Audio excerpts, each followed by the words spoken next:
Avancer vers une meilleure relation à la nourriture, c'est un peu comme une randonnée. Il y a des bosses, des flaques, des chemins glissants. Alors aujourd'hui, on va sortir la carte.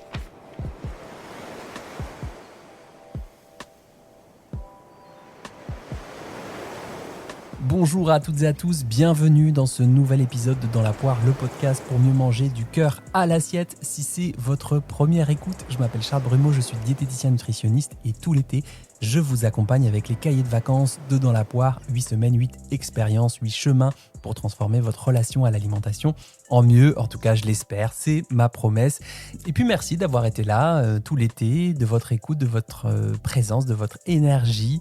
Aujourd'hui, on arrive à un moment charnière, on a exploré vos valeurs, on a comparé un petit peu vos plaisirs, vos repères internes, externes, et là, on va parler de ce qui peut vous faire dérailler. Et est-ce que vous avez déjà remarqué qu'on parle rarement des obstacles dans les discours autour de l'alimentation ? C'est-à-dire qu'on vous dit souvent sur les réseaux, dans les magazines, à la télé, un peu partout, quoi manger, comment bouger, comment vous motiver, mais presque jamais de ce qui peut vous faire décrocher. Et pourtant, je vais mettre des énormes guillemets, attention, les écarts, les craquages, les soirs de flemme ou les fringales émotionnelles, c'est pas un bug dans le programme, c'est le programme. C'est le programme. Je m'explique. Le cerveau, lui, il aime pas trop parler des obstacles parce que ça l'oblige à reconnaître l'incertitude, la vulnérabilité, l'inconfort. Et comme il préfère les plans qui se déroulent tranquille pépouze, les plans parfaits, il a tendance à faire comme si les imprévus n'existaient pas. Et donc de vous faire persister, y compris quand il y a des obstacles et y compris quand ça vous cause du tort. Alors quand je suis en consultation, je le dis souvent à mes patients et mes patientes, l'objectif c'est pas d'avoir une alimentation parfaite, c'est d'avoir une alimentation vivable, réaliste et agréable. Et c'est justement la raison pour laquelle il faut prévoir des petits cailloux sur cette route, sur notre chemin, il ne faut pas les nier. C'est pour ça que dans cet épisode, je vous propose un outil que j'utilise parfois en consultation quand on me dit « Je sais ce que je veux faire, mais j'y arrive pas. Je tiens 2 jours et puis je craque. Je sais que c'est pas le bon réflexe, mais c'est plus fort que moi. » Je sais pas si ça vous parle, moi ça me parle. Je trouve ça assez normal, assez logique. En fait, entre l'intention et l'action, il y a souvent ce que j'appelle les déviateurs de trajectoire. C'est-à-dire ces petits ou grands obstacles qui soient internes, externes, qui dépendent de nous ou pas, qui vous font sortir du chemin. J'allais dire qui nous font sortir du chemin, je m'inclus bien sûr dedans. Alors l'exercice qu'on va faire, ça s'appelle la carte des obstacles. Son but, vous verrez, c'est super simple, c'est identifier ce qui peut vous faire dévier de votre trajectoire, de votre objectif, et surtout préparer un plan B pour chaque situation. Je crois que c'est un exercice assez intéressant à faire, notamment en période de pré-rentrée, si jamais vous m'écoutez à ce moment-là. Comme ça, au lieu de vous retrouver bloqué quand l'obstacle arrive, vous savez déjà que c'est normal qu'il y ait des obstacles.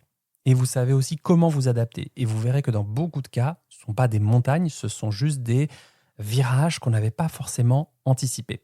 Allez, prenez de quoi noter, on passe à l'étape numéro 1. Étape 1, quel est votre cap ? Avant de parler d'obstacles, on va d'abord poser la direction. C'est normal, l'idée c'est pas de faire un objectif chiffré, mais de trouver une intention qui vous ressemble, une sorte de boussole intérieure vers laquelle vous retournez quand vous doutez, quand vous avez des obstacles, quand vous êtes fatigué. Par exemple, vous pouvez vous poser ces 3 questions. Qu'est-ce que je veux nourrir dans ma vie grâce à une meilleure relation à la nourriture ? Qu'est-ce qui est vraiment important pour moi ? Est-ce que c'est l'énergie, la liberté, la convivialité, la simplicité ? Quel type de mangeur, de mangeuse j'ai envie d'être, même quand ça devient inconfortable ?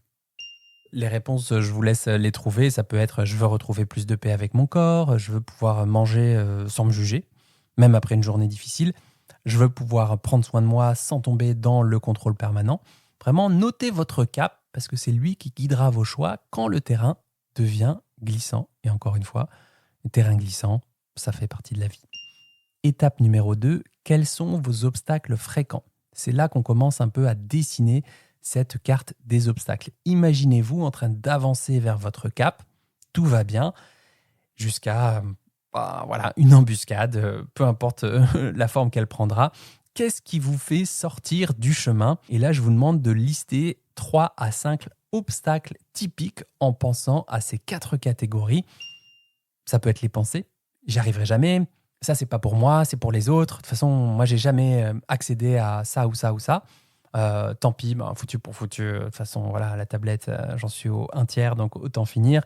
Je mérite bien ce paquet entier après la journée que j'ai eue ou la journée que je vais avoir. Donc ça, c'est des pensées, des émotions, colère, stress, même si c'est pas vraiment une émotion, le sentiment d'abandon, de solitude, de spleen, l'ennui aussi.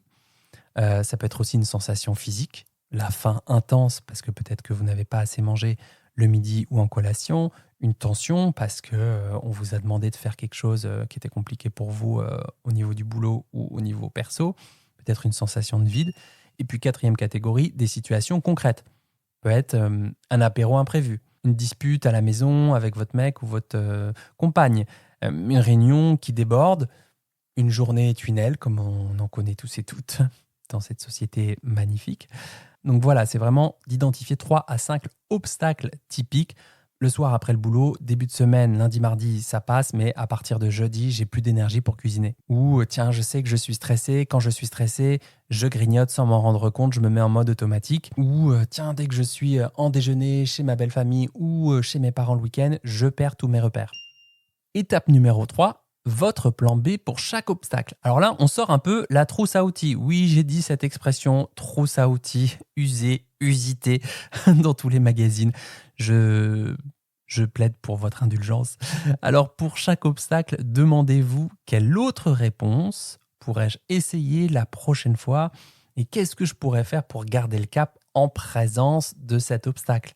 Bien souvent, notre tendance naturelle, merci cher cerveau, notre tendance naturelle, c'est de vouloir supprimer l'obstacle en mode j'aimerais qu'il n'y ait pas d'obstacle, j'aimerais ne pas faire ça. Bon, ça, c'est un truc logique qui nous frappe la tête, mais c'est un peu un mode de résolution de problème, genre je supprime le problème et comme ça, il n'y a plus de problème. L'idée, c'est vraiment de faire comme s'il y avait cet obstacle et de changer notre façon d'y répondre. Faire comme s'il y avait cet obstacle, parce que cet obstacle, quelle que soit sa forme, il viendra. Et c'est la vie. Mais nous, on peut essayer de changer notre façon d'y répondre. Quatrième et dernière étape, l'idée, c'est de choisir un petit pas. Choisir un petit pas concret. Troisième étape, c'est quelle autre réponse je pourrais faire. Et puis la quatrième étape, on est en mode un peu plus concret. Quel plus petit pas je serais prête à faire cette semaine. Je ne me dis pas dans l'absolu, dans l'idéal. Je me dis, tiens, cette semaine, quel petit pas je suis prête à faire cette semaine, même si ce n'est pas parfait. Par exemple, prévoir un encas bon pour les papilles et la santé pour l'après-midi quand je sais que je vais dérailler. Écrire mon plan B pour les soirées sans énergie au hasard. Tiens, il y a encore le cookbook de Charles Brumeau. Dedans, je sais qu'il y avait 3 recettes sans cuisson pour les soirs de flemme. Est-ce que j'ai ce qu'il faut ou pas dans mes placards si cette semaine, par malheur, j'ai 2 soirées sans entrain ni aucune énergie? Ça peut être aussi, tiens, j'identifie une pensée parasite et je pratique le merci cerveau. Ah tiens, je l'ai fait, je l'ai fait juste il y a 1 minute, le merci cerveau, sans m'en rendre compte. Le merci cerveau, c'est en gros, d'habitude, on prend nos pensées au pied de la lettre, comme si elles étaient des vérités absolues, genre, je suis nul, je crois que c'est vrai que je suis nul, donc je me décourage puisque je suis nul, et j'agis ensuite en fonction de ça, puisque je suis nul, je fais des actions de nul. Pratiquer le merci cerveau, ça veut dire prendre du recul sur une pensée, la voir comme si c'était une production de notre mental, pas comme une vérité absolue. Ça ne veut pas dire qu'on cherche à la supprimer ni à la remplacer, ça veut dire changer notre relation à elle. Par exemple, merci cerveau. Merci, mais je choisis de faire autrement cette fois. En gros, ça vous dit, ça nous dit, tiens, je reconnais que mon cerveau est en train de m'envoyer une pensée automatique. Tiens, je me donne le droit de ne pas la croire aveuglément. Un peu comme si c'était quelqu'un qui s'exprimait sur les réseaux, puis je vais faire preuve d'un peu plus d'esprit critique cette fois-ci. Et puis ensuite, je vais rester aux commandes. J'ai le droit de choisir une autre direction que ce que ça m'indique. Voilà. Par exemple, tiens, ma tête me dit que c'est pas pour moi les actions pour prendre soin de moi sur le long terme, que je suis nul, que je laisse toujours tomber et que j'ai pas de volonté, donc je ferais vraiment mieux de manger du chocolat parce que de toute façon, moi, je suis bonne qu'à ça. Hein. Voilà, peut-être déjà remettre en question cette pensée-là. Est-ce que c'est si vrai que ça? Je suis bonne qu'à ça, je suis vraiment nulle. Qu'est-ce que ça me fait faire si jamais j'arrête pas de me dire ça tout le temps? Et qu'est-ce que je peux faire de bon pour moi? Ou qu'est-ce que je peux faire dans une autre direction, quoi, tiens. J'ai essayé vraiment cette direction de nullité, là. À chaque fois que je crois que je suis nul et que ma tête me dit ça, j'ai vraiment essayé ça. Puis à chaque fois, ça me met toujours dans le mal. Puis une fois que je suis au fond de la piscine, bah, je tape au fond de la piscine pour remonter. Et puis, bah, tiens, si j'essayais autre chose, à quoi ça ressemblerait? Voilà, ça permet vraiment d'appréhender, de déminer, de désamorcer la pensée persistante avec un peu plus de bienveillance. Ça y est, j'ai dit un deuxième mot horrible, bienveillance. Ouh là là, j'espère que vous m'en voulez pas trop, hein. Voilà, c'est tout pour aujourd'hui. Si vous repartez de cet épisode avec une idée un peu plus claire de ce qui vous fait dévier, de ce qui peut vous faire dévier, et surtout une ou deux options concrètes pour y répondre autrement, bah moi, j'ai gagné.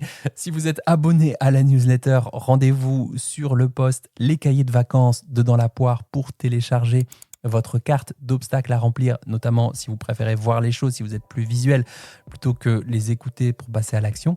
Et la semaine prochaine, on se retrouve pour un nouvel exercice, le dernier exercice des cahiers de vacances de Dans la poire. J'espère que vous passez un bel été et je vous souhaite un bel appétit de vivre.